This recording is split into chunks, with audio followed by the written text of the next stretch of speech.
fidgeting just like Andy. What's going on, folks? I am Gary, and I am with Bruner's Bits, and obviously you don't see my better half, Andrew, on here. Today I have the best half, our production manager. Thank you. You like that? Yeah, I am. Well, I'm not going to be the best. You can be my best half today. I try. Who are you? I'm Matthew Woodcomb. I'm the production manager on the landscape side of things here at Bruner's. And it's a pleasure. Thank you for having me. Well, I am very glad that you are here. Here, I'm going to do something for you. Keep the microphone right in front of your face or in the direction. It doesn't have to be. Yeah, you don't have to. I don't have to eat it. You don't have to kiss it. But if it's in front of your face, then you can hear it really well. Okay. Yeah. But anyways, I'm really glad that you're here, man. Today, Andrew has sick babies. Yeah. You know how that is. It happens. So we brought Matt on today, which is great because today we're going to talk about some different damage and things that can happen during storms. But before we get into that, we have our breaking news, current events. It's like a circus around here, Matt. So today we want to recognize and remember the great Roberta Flack. Roberta Flack, a lot of people may not know her in the newer generation, but she was a phenomenal singer of the soul, man. She Killing Me Softly. Yeah, great song. Most people of our generation remember when Lauryn Hill redid the song. But Roberta Flack is the one that actually wrote that song. And she passed away on the 24th, which is crazy, man. It was the same month as her birth. She died 14 days after her birthday. Man. So, and what is that, 88 years old? Wow. It's crazy, huh? Mm-hmm. So let's remember Roberta Flack here in this Black History Month. So I actually just saw a clip of her getting a Grammy. I think it was 77, and the presenters were Paul Simon and John Lennon. Really? Yeah. Where'd you see that at? I think it was on like a Facebook little reel. Huh. Yeah. That's kind of cool. It was cool. Yeah, I like catching the old clips of like laughing with like Goldie Hawn when she had the little pixie cut and she was probably in her early 20s. Oh, yeah. It's crazy seeing some of that stuff. Old TV shows. Yeah. But folks, let's remember Roberta Flack, the legendary singer of Killing Me Softly. Now let's switch to some less somber news. Something that is back permanently, my friends, are the potato cakes at Arby's. Have you ever had the potato cakes? I have not. They look like hash browns. They are very similar to hash browns, except they have a nice crispy exterior with a very soft interior when mixed with Arby's sauce and horsey sauce. Yeah. I love the horsey sauce. Delicacy that is desired to the stomach. Is that a breakfast item? Or it's a whatever. It's an instead of French fries item. It is so good. The potato cakes are back, folks. They are permanently back at Arby's.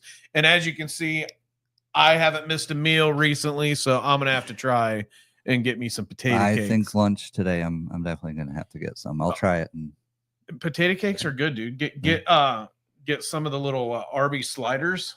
Ooh, yeah. And then get some potato cakes with it.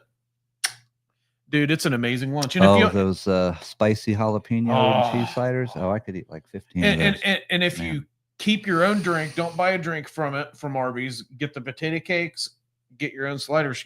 It's under $8. Yeah. It's one of those places you don't have to spend $20 on a lunch. But when you buy the value meal, that's when you start spending loads of money because soda has gotten really expensive. Yeah. And let's face it, we really don't need soda. It's really bad for you. Tastes great. It's toxic. It's just poison water, basically. And so's alcohol. Yeah. But we still drink that, don't we? Yeah. Unfortunately. So, but folks, potato cakes are back at Arby's. And I am not a spokesman of Arby's by any chance. I am just a lover of their food. So, folks, potato cakes are back. And the next, I don't know if it's breaking news, but we're hiring. Matt, since we are hiring and since I have you here and you're one of the individuals that do the hiring after I do the initial interview for your team on landscaping, what are you looking for when we go to hire someone? The biggest thing I'm looking for, or we're looking for, is somebody who is dependable. That's usually the first thing we look for. If you're not dependable, nothing else is going to work. So it's usually showing up to work, and experience is definitely not necessary. It's not something we're looking for in somebody, because it's something we would rather teach our way of doing things. But if they have our culture, look at that, how coincidental. If they have our culture and they fit in, it's usually just as long as you show up. That's the main thing we look for, and it's not that hard. I don't think it's that hard. I like to say that we give people that need a family somewhere to belong. Yeah. People make bad decisions in their life. People make the best decision they can with the information that they currently have and the resources they have. So we're hiring. And if you are looking for a career change, you're not going to start at the top. You're going to start at the bottom, but you can work your way to the top. And it's someplace that we offer retirement, PTO. We're looking at trying to offer some sort of health benefit going into next year. We're a place to grow. It's a nice place to work. The work is not always easy. So, if you're looking for a place where you can, sit at a desk or, stand in one place, that's probably not the best place. But if you like to be outdoors and kind of get your hands dirty, definitely the place to go. So, folks, breaking news. We're hiring. Hold on, let's we're almost always hiring, aren't we? We tend to Just be. About. Shout out to Bain Staffing. They always come through for us when we need people, and they give us good quality people. I mean, we have 9 out of 10 of the people they send us are great. Just great. We have 2 people that work for us right now that came from Bain Staffing. Mm-hmm. Yeah. And they're phenomenal. We love them. Yeah. So let's jump into our topics today, Matt. We're going to talk about wild weather and how it affects your turf and your landscape. You like that quick recover to the thumbnail? It's about that time. I think last night we had some pretty wild weather. We did. I could hear it almost all night. So we're going to talk 3 topics today. We're going to talk damage that can happen to your turf from us doing snow removal.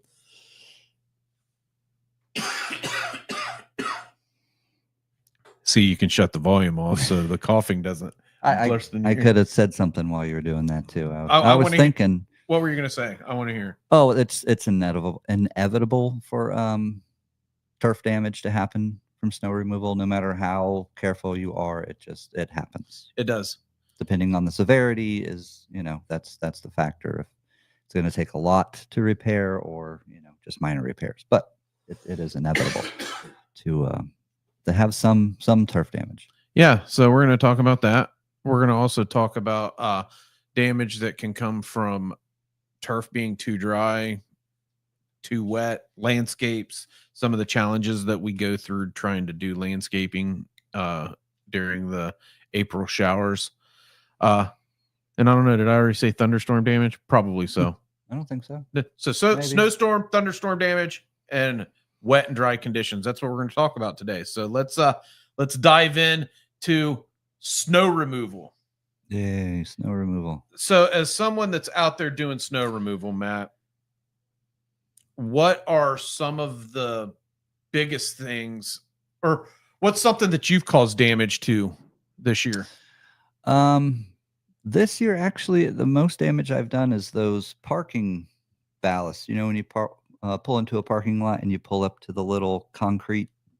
Is that what they're called? Ballasts? I believe so. Like are you talking the ones that are vertical? No. You the pull park, up oh, the and parking you're- block, the parking blocks. Yeah, Okay. like your front wheels hit them. I always consider the ballast, the concrete. They're like what, 6 or 4 foot, 3 foot tall, or they have the plastic yellow around them, like the barrier. I've always things. called those ballasts. Oh. But Well, whatever I they're think called, the concrete parking blocks. Yeah. Yeah. I know I've hit a couple of those at a property. If they're not rebarred in, they're not hard to put back. Right. If they're properly put in, and I think they're hard a lot to put of back. those have been damaged in the previous years, so they just kind of slide anyway. So we can just slide them back. Not a big deal. Other than that, it's just going a little too far. So I drive a skid steer with a big push box at one of our properties. So it's a little different than a plow truck. So a push box, you can kind of just go over grass and it's not going to tear up the grass. It's the little feet on the sides that you'll see just a little skid mark basically. Now the problem comes is if you're pushing the snow and you push it too far off the grass to where you expose grass. That tends to hurt the grass, sometimes kill it. I think it's called desiccation, where it's so cold outside and it doesn't have a protective layer of snow. It dries out the grass and it turns yellow almost immediately. In my neighborhood where I live, people have, instead of following the sidewalk, they go from their front door where they don't have a sidewalk to the road, and they just cleared out a path of grass. And now that grass is completely yellow, where all the rest of the grass looks, normal. It's kind of brownish, but that is a lot of damage as well. And that may be a little harder, to make it look better. You may have to put some topsoil for dressing and then, put some seed down to make it look better. But normally if we tear up turf, it's just trying to flop it back over. It will regrow, or, putting some topsoil, some seed. Which we do as we're doing our mulching. I know that you guys you and Andrew go around and check stuff. Yeah, we go around and look at all the trouble spots. So because just about every property's got some grass pushed up. I mean, we had 20, 24, 25 inches of snow this winter. So yeah, we pushed a lot of snow. So the plow trucks with the plow blades, those will actually scoop up grass and take a whole level of turf off if you go too far. So that's the main difference between pushing with a push box or a plow. Well, I have another, and before we move on to the next topic, but another thing that that you can do with a skid steer, which happened this year, is you can drive into the grass too far and get stuck and not be able to get pulled out. And then when you finally do get pulled out, so much damage has been done to the turf. Like, we need to get out to that one property. I'm not going to say its name, but we need to get out to that one property and get it cared for pretty quick. Because we're now that spring's about to sprout, we're going to start getting those questions. We're getting close to where the cold temperatures are going to, but I think we'll still get another snap maybe a little later. I think next week the guys are going to be mulching in the cold. It's not going to get I don't think it'll be cold, but I think it's not getting to the 60s. It's going to be in the high 40s, low 50s, isn't it? Oh, I thought it'd be a little warmer than that. Hold on. I'll tell you. Consult our weatherman here. Let's consult the weatherman. But yeah, we usually try and repair our turf sooner rather than later, but we definitely want to wait until the last chance of any freeze occurring.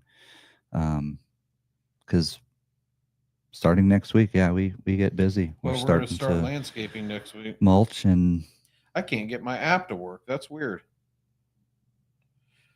Folks, I'm consulting my weatherman, and for some crazy reason, their app's down. So I can't tell you yes or no what it's going to be next week, buddy. We'll be out there. We'll be out there. Oh, here we go. 47 Monday, 56, 57 That's Wednesday, not too bad. But rainy. What's 42 Thursday, 51 Friday, 47 and rainy on Saturday. And then the following week, high 50s, one day it hit 60. We might get lucky. We'll see. We'll see how it stay goes. warm. That'd be nice. It's been definitely cold this winter. It's been a winter. It's been a cold winter. So yeah, that's the damage that can be caused. You can get a lot of turf damage from pushing. There's a difference between skid steer concerns, like with the skid steer, like you'd said, hitting the parking blocks, but with the no plows, pushing the turf up. And the last plowable event we had, I did have a few problems because it was so wet to where I'd push and stop, and my skid steer would just keep going, and it'd go a little bit into the grass, so it would create a couple little divots. So yeah, skid steers in the grass are not a good idea because they're so heavy. Yeah, and it's so wet. So well, my truck couldn't pull out the Bobcat. So I've never gotten stuck in one of those skid steers. Really? Mm-hmm. I think it's 4-wheel drive, right? So you think it wouldn't get stuck. So the biggest mistake I think people have with those is you're just going full speed to try and get out. Mm-hmm. And what I find is if you just give it the smallest amount of movement and all 4 tires move, you'll get out of almost anything. And they just have to move.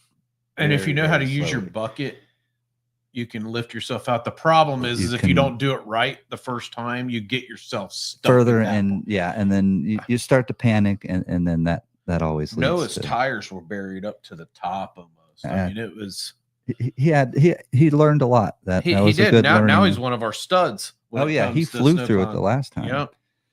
It just takes a little practice. All right, next up, thunderstorms, folks. You got some trees down, more trees down. Lots of damage comes from thunder and windstorms, and I probably should have put that thunder and windstorms. Yeah, because you get trees that fall down, limbs. They crash into the fences, sides of buildings, cars. So yeah, there's a lot that goes into it. The biggest part is being safe, trying to remove the branches, because a lot of times they're hung up on themselves or something else to where you're cutting and the weight shifts. So it's one of those things. It's almost like tree removal. You kind of have to think a few steps ahead. Watch over your team, make sure they're not doing something that could cause problems to themselves or property. It is tricky, but it's very satisfying. Well, when you get the big trees, we had that one at Zion last year. Man. That thing was ginormous. I mean, we didn't have our equipment barely got the stump. I want to say it was probably 8 to 10 feet in diameter. Was it was that a walnut, or was it oak? Was it an oak? I think it was an oak. An oak. I can't remember now. Or a maple or a sycamore. A money tree. No, I don't know. No, it was huge. I think it was. I think you're right. I think it might have been an oak, but it was huge. Yeah, we had the stump out back for months just because it was so big. We didn't know what to do with it. Yeah, I don't even know what we did with it. What did we do with it? I think Champion took it. Did they? That's probably what's on fire.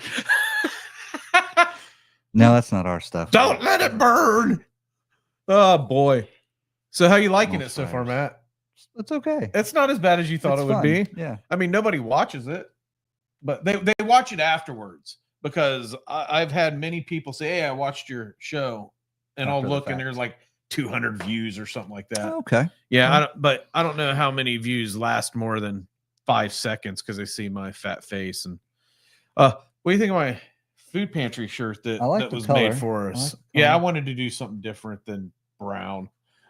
Oh, that's for us? That's for the food pantry. Oh, okay. For the church got them for the food pantry workers, since we're always down there and whatnot. But I want to talk to them about raising money, and we can sell them because I think they're cool shirts. Yeah. But anyways, go for a good cause. So thunderstorms. Let's get back to when you say think ahead. So it's kind of like playing chess. You want to think, okay, if I cut this, what's going to happen? Yeah, because if you cut it wrong, it can lock shift, your blade in. It can hit you. Yeah, it could damage your equipment. So, you know, you have to think, if I cut this, what's going to happen? So if I don't want that to happen, where else am I going to have to cut to take the weight off of that? So it's something I enjoy doing. I never had any training, but it's just, you know, almost like trial and error, which sounds kind of dangerous, but it takes, you know, a couple times of cutting and knowing how branches react and how weight shifts and how kind of physics. Yeah. A little bit of physics, a little bit of geometry.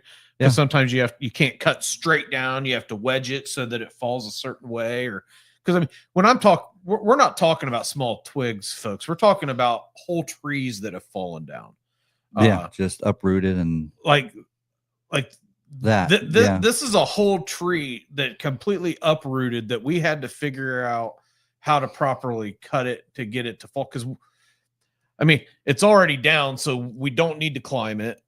Yeah, we don't have to worry about it falling on anything. It looks like it's pretty much on its own. And but we use chains and straps and things like that to help we shift use a dingo and with equipment. Yeah, our equipment helps out a lot.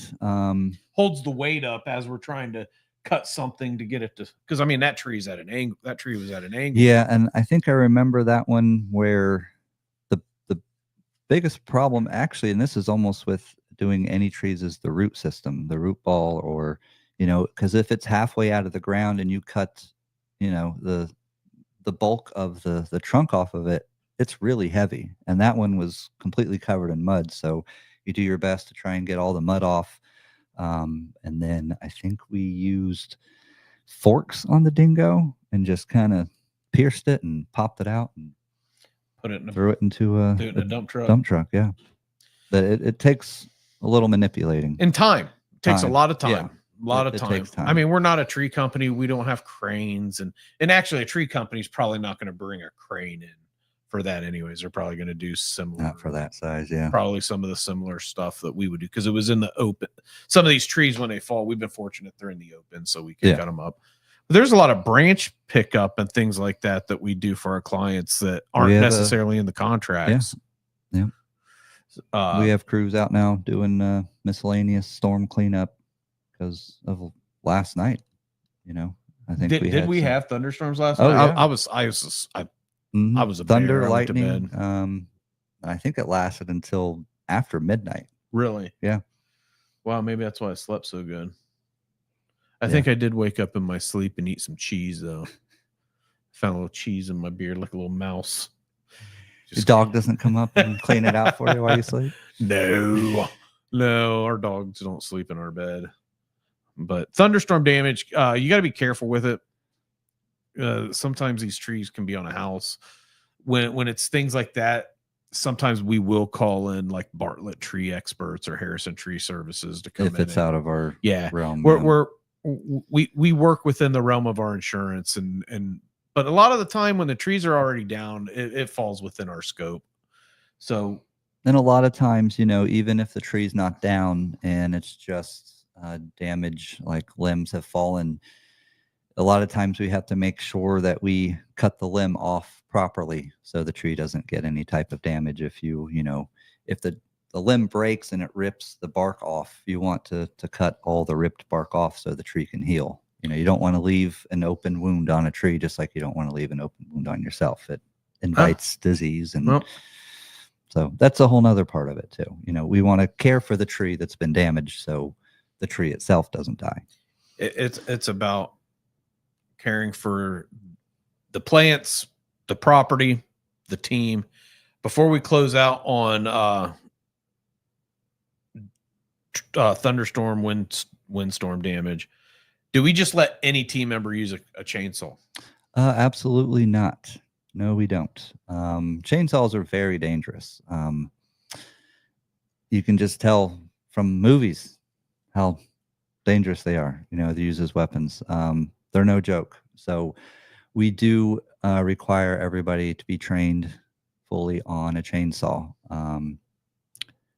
A lot of our guys, almost all of them are trained on a chainsaw. I think we only have a handful that we need to do training on, but it's not just the operation of it either. It's how to maintain it, sharpen your chains, you know, clean out the air filter and make sure everything is clean. So yeah, it's knowing how to break down a chainsaw, put it back together so you can use it. Because that a lot of times when you're on a job, you just don't use the chainsaw with one chain, unless it's a tiny branch and that's it. A lot of times, your chain heats up. You want to change your chain, rotate your bar.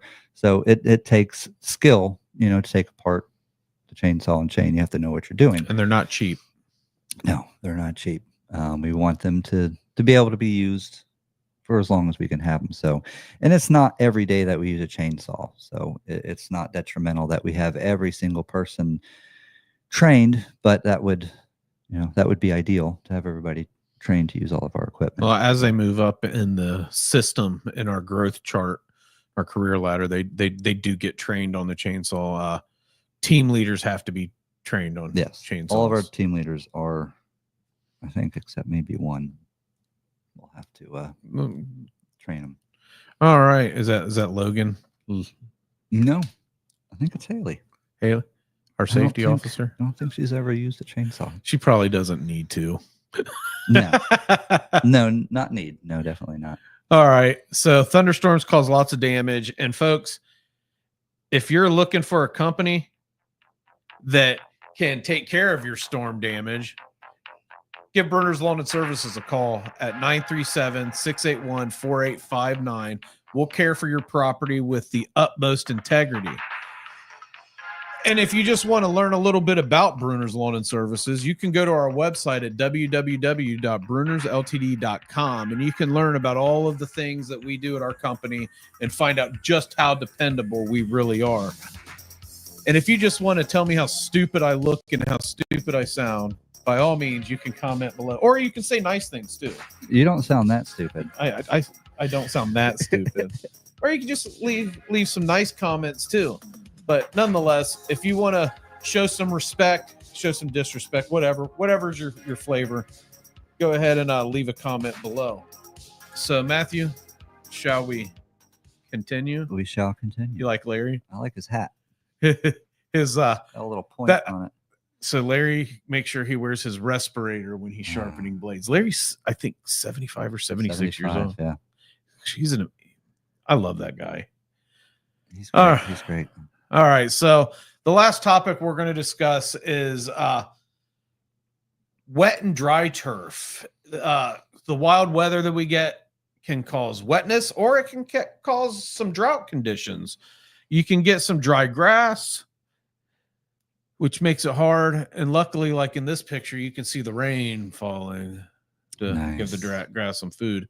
But then you can also deal with this awful pixelated picture, but that's grass with flood, with water, standing water. And we deal with that a lot. That's Lake Miamisburg right there. Lake Miamisburg. So tell me, how hard is it, Matt, to work in wet conditions? Wet conditions are tricky because everything's muddy. Pushing wheelbarrows in mud tends to destroy the turf. So you have to find other ways to get there or do some more turf repair. People can slip when things are wet. There's so many factors when things are wet. Dry is so much easier. It just looks really bad. But wet conditions, we have safety meetings on just wet conditions. You have to be safe when it's wet. Take your time, make sure you have your footing.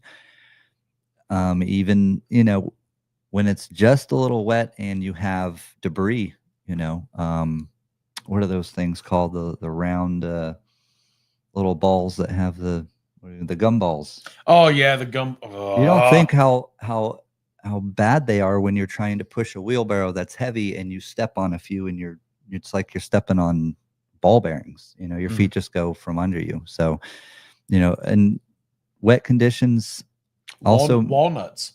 Yeah, the walnuts when they're in their infancy, when they're the green with the green cover big, on it. Yeah. Oh. So we try and take a little more time when it's wet just to prevent any accidents.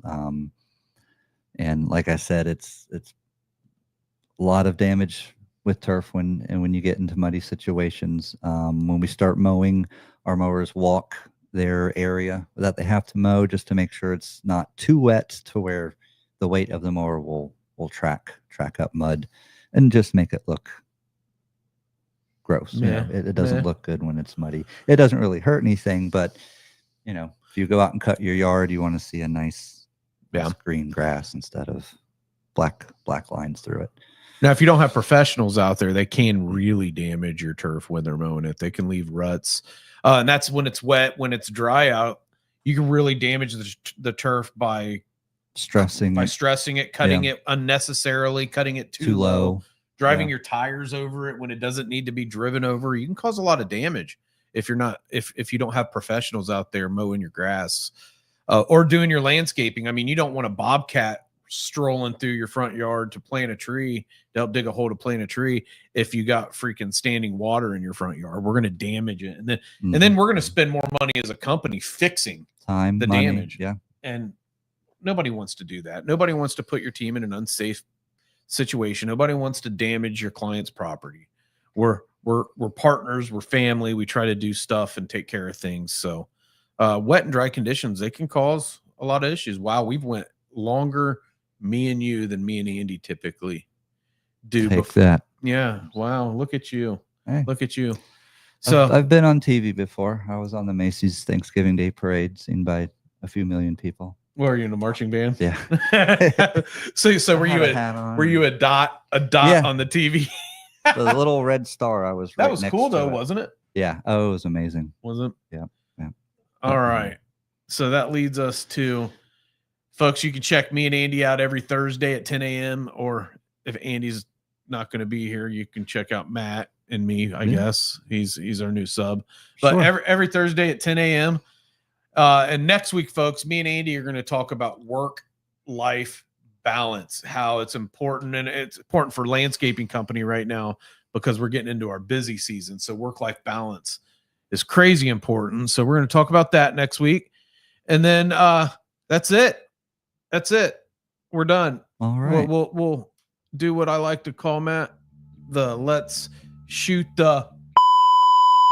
Okay. Well. So what'd you think? It's fun. Yeah. It's nice. I like hearing myself talk sometimes, I guess. Usually not. You're usually pretty soft-spoken. Yeah. Yeah. No, it's been fun. Cool. I did have a good time. Hope everybody got something out of it that was listening. I hope so. I hope so. We do have a thumbs up on there. Yeah. I wonder how many people get offended at the picture. Isn't that I mean, there's nothing derogatory. I'm a Christian, but I'm a human.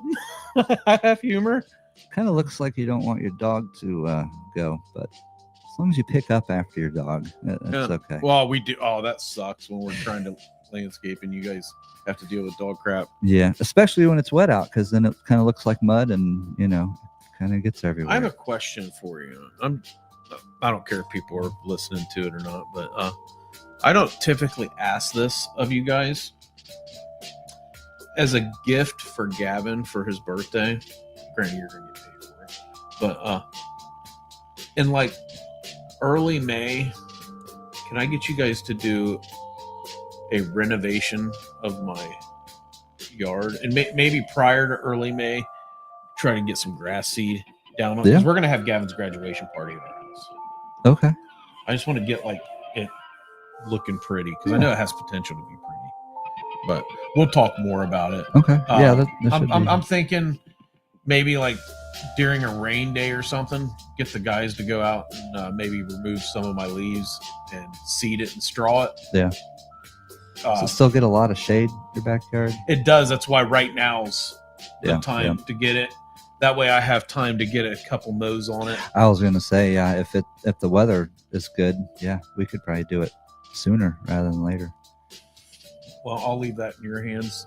Right now, it just the leaves need to be removed out of the backyard, and the backyard seeded and straw.